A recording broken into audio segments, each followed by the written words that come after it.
Hello and welcome to the Edu Leaders Show on the Edu Bulletin, where we bring you the latest insights and trends from the world of education. I'm Jessica, and I'm excited to guide you through this episode. We have an esteemed guest joining us, Manish Sharma, Chairman of Deep Group of Schools, Meerut. How can open communication between students, teachers, and parents drive continuous and meaningful learning? Now, let's move directly into our interview.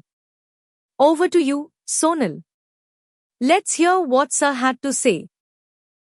Hello everyone, welcome to the Edu Leader Show. Today we have with us a very special guest and he is Mr. Manish Sharma, Chairman of Deep Group of Schools, Meerut. So, welcome to the Science Exhibition, sir. Thank you. इस exhibition का आपका experience कैसा रहा? Exhibition का जो experience है वो बहुत अच्छा रहा। बच्चों को हमने देखा, बच्चों ने बहुत कुछ साइंस के बारे में बताया, अच्छे मॉडल्स बनाए हैं, इसरो से संबंधित सारी जानकारियां, सोलर से संबंधित सारी जानकारियां बच्चों ने दी हैं। और जो बच्चों के इस तरीके से प्रैक्टिकल लर्निंग है वो बच्चों के आने वाले भविष्य के लिए बहुत ही अच्छी और सही साबित होगी।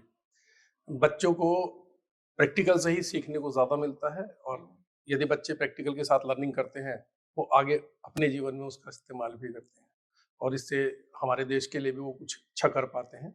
और स्ट्रेस मैनेजमेंट में भी यदि बच्चा कहीं अपने आप को इस तरीके से बिजी रखता है तो वो स्ट्रेस मैनेजमेंट भी उसका हो जाता है। बड़ों का गाइडेंस, उसे अपने टीचर्स का, अपने मेंटोर का समय समय पर गाइडेंस लेना चाहिए जिससे वो आगे बढ़ता रहे और सक्सेसफुल प्रैक्टिकल्स करता रहे। बिल्कुल सर।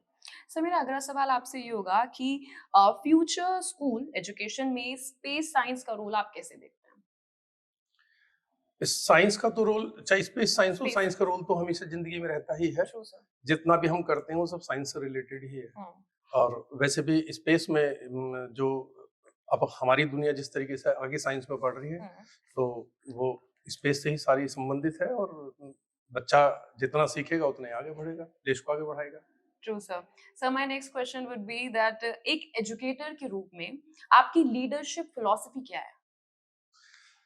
एक लीडर के रूप में यदि मैं बात करूं तो हमने बच्चे का ना माइंड मैप पढ़ना होता है। बच्चा कई बार भटक जाता है अपने रास्ते से। मैंने देखा आजकल क्योंकि मोबाइल बहुत ज्यादा बच्चा इस्तेमाल करता है तो उसका हमें राइट और रॉन्ग वे उसे बताना पड़ता है और उसे ये बताना होता है कि हमें टाइम का मीनिंगफुल यूज कैसे करना है। और यदि वो इस बात को समझता है, अच्छे बच्चे कुछ जल्दी सीख जाते हैं और वो जैसे जैसे आगे टेक्निकल सीखते हैं आगे बढ़ते हैं।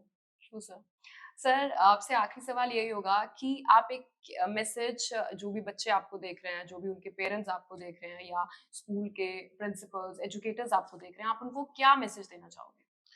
मेरा विजिटर्स के लिए सिर्फ यही मैसेज है, बच्चों के लिए स्पेशली, कि बच्चों को हमेशा लर्निंग में रहना चाहिए। हम कभी भी परफेक्ट नहीं होते, हमारा पूरा जीवन ही एक लर्निंग प्रोसेस है। जो भी कहीं मना बच्चों को कोई दिक्कत आती है, कहीं किसी भी चीज की स्ट्रेस या तनाव उसे होता है तो अपने टीचर से, अपने पेरेंट्स से बिल्कुल खुल के उसे बताना चाहिए। यदि वो अपनी बातों को शेयर करते हैं अपने पेरेंट्स से, अपने सीनियर से, अपने टीचर से, तो उसके लिए वो अच्छा होता है जिससे वो आगे भविष्य में कुछ अच्छा कर पाए। I agree with you, sir. It's a pleasure having you here, sir. Thank you so much. Thank you for joining us for this enlightening discussion. We hope you found it as insightful and inspiring as we did. Save the number 7217070100 and send "Hi" on WhatsApp to receive daily educational news updates and inspiring interviews from the Edu Bulletin.